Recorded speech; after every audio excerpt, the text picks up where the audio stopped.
Hello बच्चों, चलिए प्रश्न को पढ़ते हैं।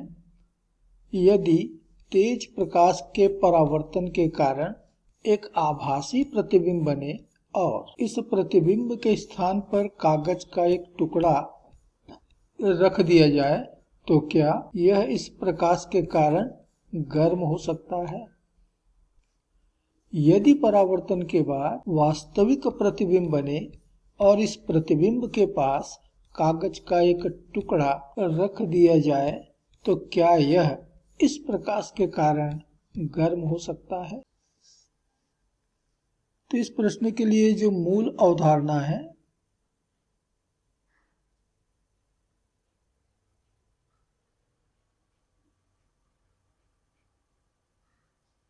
वह है आभासी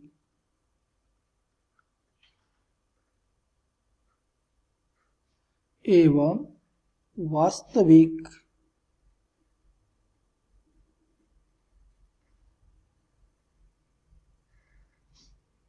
प्रतिबिंब।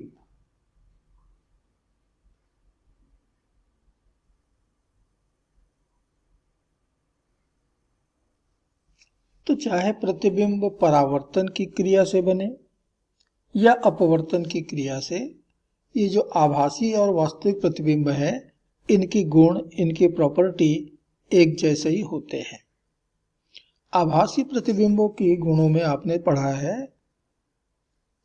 कि ये सदैव सीधे होते हैं। दूसरा आपने पढ़ा है कि ये पर्दे पर प्राप्त नहीं किए जा सकते। और ठीक इसी प्रकार हम जब वास्तविक प्रतिबिंबों की बात करते हैं तो इसके गुणों में आता है कि ये सदैव उल्टे बनते हैं।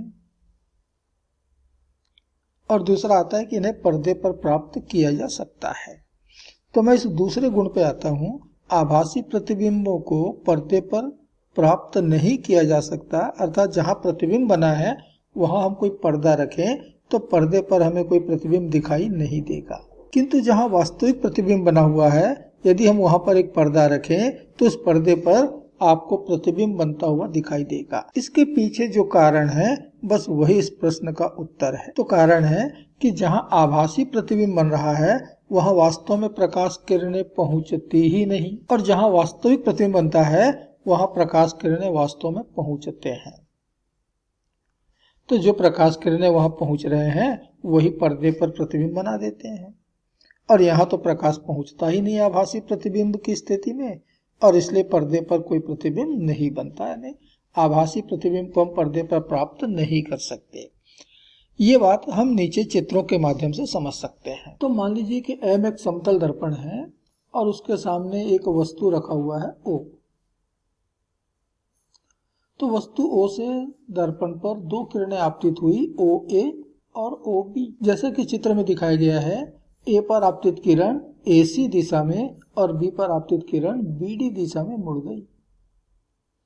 और ये जो परावर्तित किरणें हैं ये आगे बढ़ाने पर और एक दूसरे से दूर होंगे, अर्थात एक दूसरे को कहीं काटेंगे नहीं। लेकिन प्रतिबिंब तो वही बनता है जहां पर कि परावर्तित किरणें एक दूसरे को काटते हैं। तो इन परावर्तित किरणों को हम जब पीछे बढ़ाते हैं तो ये बिंदु I पर एक दूसरे को काटते हुए प्रतीत हो रहे हैं। तो बिंदु I ही बिंदु O का प्रतिबिंब होगा और ये आभासी प्रतिबिंब होगा।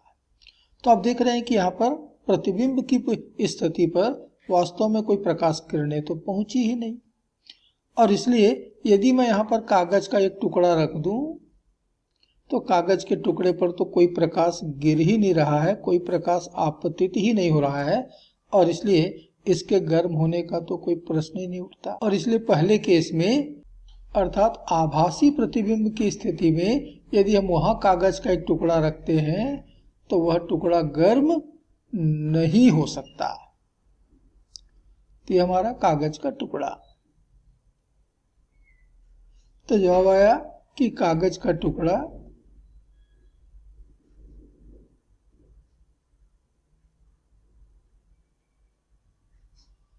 गर्म नहीं होगा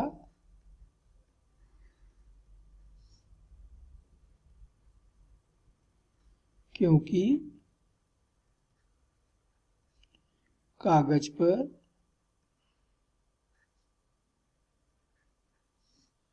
प्रकाश किरणें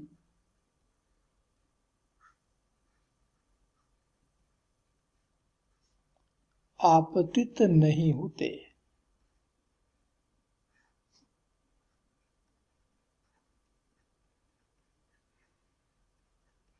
तो ये प्रश्न के पहले भाग का उत्तर हो गया। अब चलिए हम वास्तविक प्रतिबिंब पे आते हैं।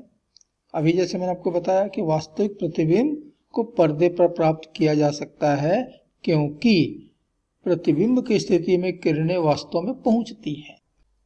तो माना M एक अवतल दर्पण है जिसका फोकस बिंदु F पर है, इस पर समांतर किरणें आपतित हो रही हैं। तो दर्पण से परावर्तन के बाद ये सारी की सारी किरणें बिंदु F पर एकत्र होंगी और इसलिए F पर एक प्रतिबिंब बनेगा जो कि होगा उस वस्तु का जहां से समांतर किरणें आ रही हैं, उस वस्तु का प्रतिबिंब हमें फोकस पर मिलेगा और ये प्रतिबिंब जो है ये परावर्तित किरणों के वास्तव में कटने के कारण बनी है और इसलिए वास्तविक प्रतिबिंब होगा। अर्थात प्रतिबिंब जहां बन रहा है वहां प्रकाश किरणें वास्तव में पहुंच रहे हैं। तो यहां जो I हमको मिल रहा है ये वास्तविक प्रतिबिंब हो गया।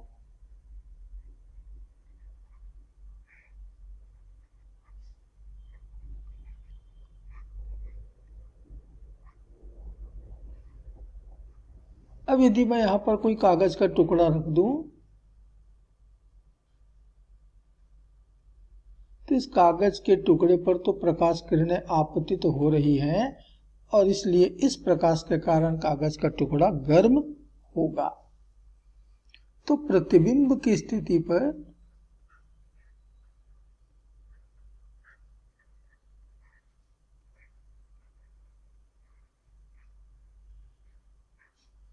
कागज का टुकड़ा रखने पर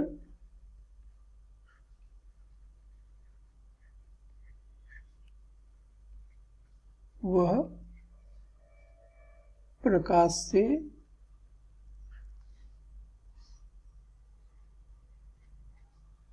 गर्म होगा क्योंकि कागज पर प्रकाश किरणें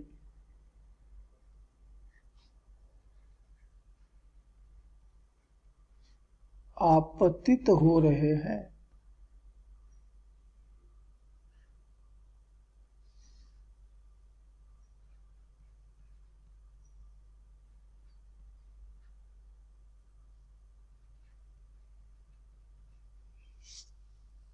तो आभासी प्रतिबिंब की स्थिति में कोई कागज का टुकड़ा रखें तो गर्म नहीं होगा, लेकिन वास्तविक प्रतिबिंब की स्थिति में कागज का टुकड़ा रखें तो वह गर्म होगा। और यही इस प्रश्न के उत्तर है। आशा करते हैं आपको समझ आया होगा। धन्यवाद।